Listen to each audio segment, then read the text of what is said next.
The most mysterious man in One Piece, balancer of all powers, red-haired Shanks. Since ancient times, there has been an unwritten rule in the anime industry. Figure and strength in fighting works are inversely proportional, as a man who is full of muscles, as well as speaks rudely, is most likely an NPC used by the protagonist as a sandbag. Those who wear glasses, squints, and smiles are most likely to be one of the villainous bosses. If a funny character who wears straw sandals and behaves sloppily appears, also if he's disabled somewhere in his body, then there's no doubt about it. He is the pinnacle of combat effectiveness. As a character who appeared in the earliest days of the anime, Shanks is a mystery in terms of status and strength. He has made a lot of appearances, and his legend is often mentioned in some significant events, but every time it's limited, resulting in some riddles for the viewers to guess for themselves. He is such an already ambiguous character that in the new movie, he has a daughter who is a childhood friend of Luffy. It looks like we might have to wait until the finale to witness Shanks' true identity being revealed. Based on what is now known, Shanks is not as interested in treasure as ordinary pirates are, nor as thirsty for power as the other four emperors. All he does is find a balance in the relationship between the Marines and the pirates. Throughout the entire work, we find that the real ruler of this sea are the Marines, having a strong military force and influence. The gap in power can be seen in the battle during the Summit War of Marineford, involving the strongest emperor, Whitebeard. The Marines defeated an emperor without much impact on its upper tiers, other than minor injuries, with the exception of Sakazuki being quite wounded. In addition, I don't know if y'all realize that there are many admirals or vice admirals within the Marines whose nicknames are based on the Chinese zodiac, which are the 12 animals of the rat, ox, tiger, rabbit, dragon, snake, horse, goat, monkey, rooster, dog, and pig. Sakazuki's nickname, Akainu, means dog, and Kizaru means monkey. The newly added Fujitora means tiger, and Ryogokyu means ox. In other words, as long as their nickname matches the Chinese zodiac, then this character is likely to have the strength on the level of an admiral, if it weren't for the Marines' regulations that there can only be 3 admirals. Adding Sengoku and Garp, the difference in combat power between the Marines and the pirates during this War of the Best was much larger than expected. That's why Whitebeard was obsessed with retreating after saving Ace, as it's extremely difficult to completely defeat the Marines even if the 4 emperors were to join forces. Assuming the upper tier troops within the Marines are all out of combat, then all they gotta do is recruit troops from all over the world. In less than 2 years, there'll be new admirals, and the rest of the force will soon be replenished. Trafalgar Law once claimed that there are only 2 methods of surviving in the new world. One is to become the subordinate of an emperor, and the other is to constantly oppose their authority. To expand on this sentence, as a pirate in this new world, there are only 2 ways to protect yourself from the Marines. One is to surrender to the Marines to gain privileges like the 7 warlords, or like the 4 emperors, hiding in the depths of the new world to develop their own power. This is the relationship between the 3 major forces on the sea, and Shanks is in the middle of this relationship. His purpose is unknown, and his strength is also a mystery. Starting from his appearance, he was insulted by a mountain bandit, and then had his left arm bitten off by the Lord of the Coast, which made many people have some misunderstandings about Shanks' strength. In fact, Shanks was never injured in the original draft, but the Shonen Jump editorial staff felt that the scene lacked impact, so the author changed it to what we see now. When Blackbeard hadn't become an emperor yet, Shanks was the easiest to be looked down upon among the 4 emperors. The smallest in stature, the lowest in bounty, and the rest of the emperor's crew members had more than 10,000 people, but the number of Shanks' members that debuted had not exceeded 3 digits. Thinking about it differently, Shanks and his fleet are the characters most deserving of the word legend. He once competed in a swordsmanship battle with Hawkeyes, known as the strongest swordsman in the world. The outcome was unknown, with a high probability of being similar to the fights with Goldie Roger that lasted for a few days and nights. Only after being satisfied, drinking some alcohol, bragging, and agreeing on the next battle date. Before Ace was caught and executed by the Marines, red-haired Shanks tried to prevent Whitebeard from rescuing him, because if an emperor wants to go to war with the Marines, it is bound to change the power map of the sea on a large scale. Several other emperors may take the opportunity to invade the territory. Suppose Whitebeard dies during the war, then the remaining 2 emperors could join forces to swallow up Whitebeard's remaining resources. Then this era will be completely rampant. Countless innocent people will be involved in the vortex of chaos and die remaining ignorant. So Shanks ripped the sky apart, fighting Edward Newgate, known as the strongest man in the world. The Haoshoku Haki he emits when he walks stunned most of the soldiers. Even Diamond Jozu, the 3rd Division commander of the Whitebeard Pirates, who has superb defensive power, is terrified from it. Before the Summit War of Marineford, The strongest creature, Kaido, planned to take the opportunity to attack Whitebeard's area, but was stopped by Shanks. And then, right after that, the red-haired pirates also rushed at top speeds towards the Marineford to easily block the attack of Akainu, the owner of the Magu Magu Devil Fruit, which boasts the strongest offensive power. Just a few people had ended this war. Bounties can only prove the threat of a character to the government, and are not necessarily proportional to their strength.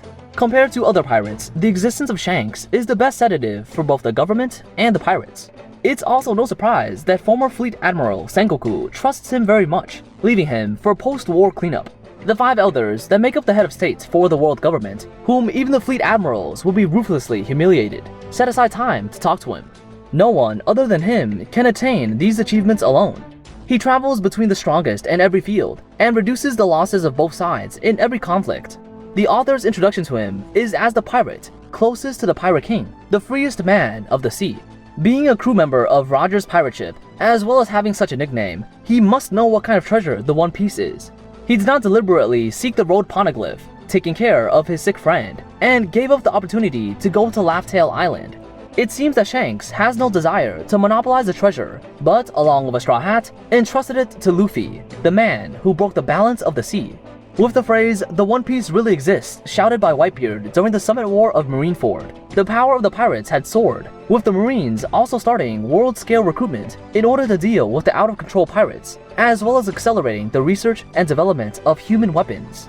Correspondingly, Big Mom chose to make giants, Kaido mass-produced smile fruits, and Blackbeard became the new emperor with the ability to seize other people's devil fruits continuously. During this original fierce arms race, Luffy suddenly appeared, captured Caesar, defeated Joker, which directly led to the stagnation of the arms of Big Mom, as well as Kaido, and the overall strength of the pirates had suffered a great loss. In addition, it was revealed that the Seven Warlords' atrocities against the country indirectly destroyed the Seven Warlords system and went to war with the Marines. Part of the Warlords' forces may be wiped out, and another part may be absorbed by the Emperors, so that the three-corner balance that was finally maintained will be destroyed. However, Shanks was looking forward to the situation, and made a plan to meet Luffy again soon. It's as if the order that was maintained before was to be destroyed for the 5th Emperor at this moment. Everything was paving the way for Luffy and the One Piece to come into contact. 10 years ago, he had stolen the Hito Hito fruit, model Nika, which the world government feared, and it was accidentally eaten by a little boy in Fuchsia Village. The boy's cheerful, friendly personality reminded him of his old captain. He decided to lead him step by step to become a pirate as free as himself. In this new movie, he may entrust his daughter to him, but Hancock said that she doesn't fear this. Childhood friends have never won much anyways. In any case, the charisma of a leader is the most powerful weapon that belongs to Shanks. No matter how others insult him, he can laugh it off and keep a polite and humble attitude. Only when others insulted his companions would he bare his terrifying fangs. A presence like the sun that symbolizes cohesion will gradually attract other people with the same nature to become part of the Red-Hair Pirates. Hawkeye's assessment of Luffy made it likely for him to see through the shared essence between the two generations of the Straw Hats. Reflecting Shanks, Luffy and others were insulted in episode 147 of the anime. Their dreams of going to Sky Island were mocked, and they didn't fight back, even when they were injured, because they knew that those people who have lost their dreams can only rely on force to arm their fragile selves, saying that there's no point in punching back. Pressing them with force to make them believe in their dreams is no different in behavior from those thugs. Shanks taught him the spirit of dismissing those incompetent jeers, and the courage to throw punches at opponents who hurt fellow teammates. The part where Shanks met the 5 elders, and there purposely not being a shot of Shanks' left face scratched by Blackbeard, makes it natural for people to wonder if this guy really is Shanks, or if he has dual personality or something. It's best not to go too deeply into this without sufficient evidence. The one pirate he mentioned is most likely Blackbeard, Luffy, or maybe Buggy. 3 of them are characters who are likely to inherit the will of D. Their fruit's abilities represents the darkness of despair, the light of sun, and a joy boy that can cheer up the viewers. Other than Shanks, these 3 opposites are the closest people to the One Piece, the new 4 emperors of the sea. In terms of team members, the Red Hair Pirates are most similar to the previous generation Pirate Kings. At first, I thought that his crew consisted of a fleet of only 10 elites like Luffy's. According to the official introduction, the Red Hair Pirates are a very large pirate group, and its scale may not be under the other 4 emperors.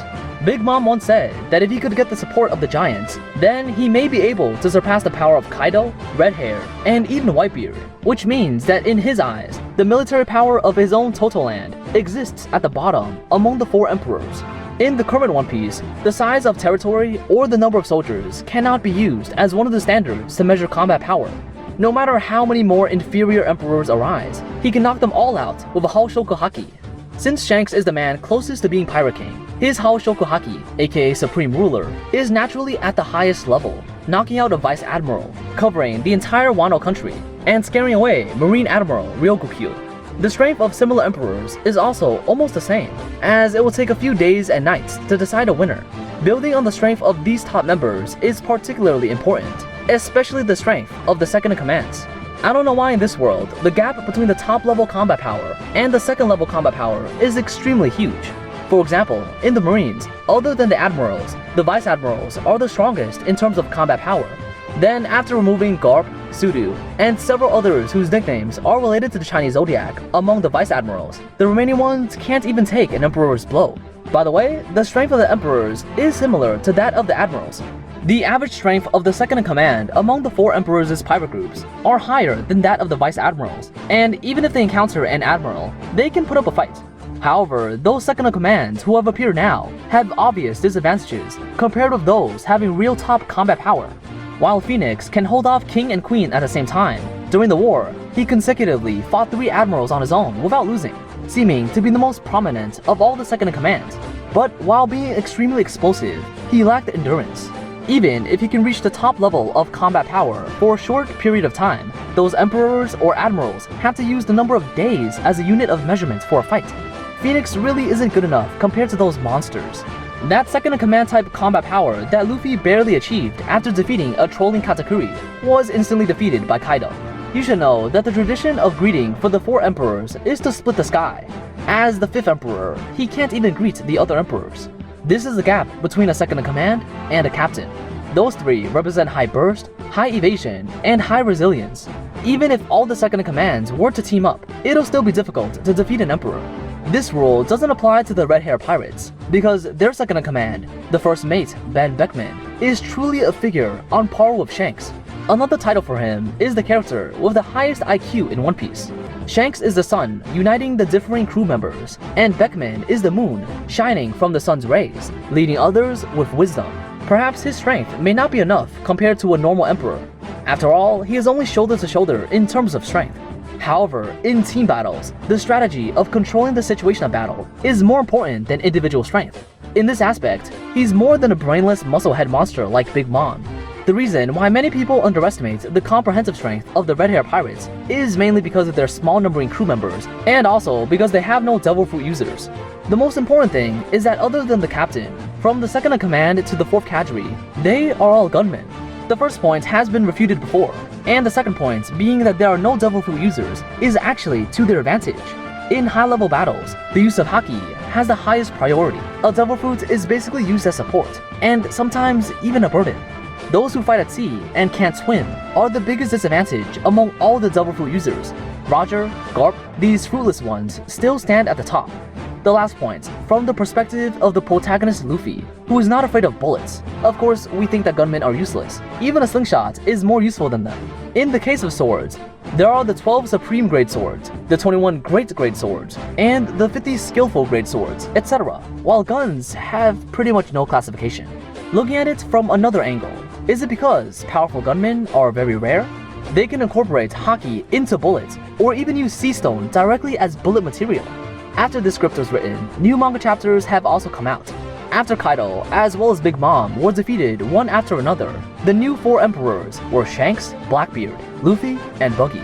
Not only the oldest among the emperors today, but the other 3 are his enemy, heir, and past partner. In terms of personal strength, group strength, and interpersonal relationships, is he the weakest among the 4 emperors? Nope, he's the spokesperson of the author, the center of all the forces and power, and the freest man of the sea.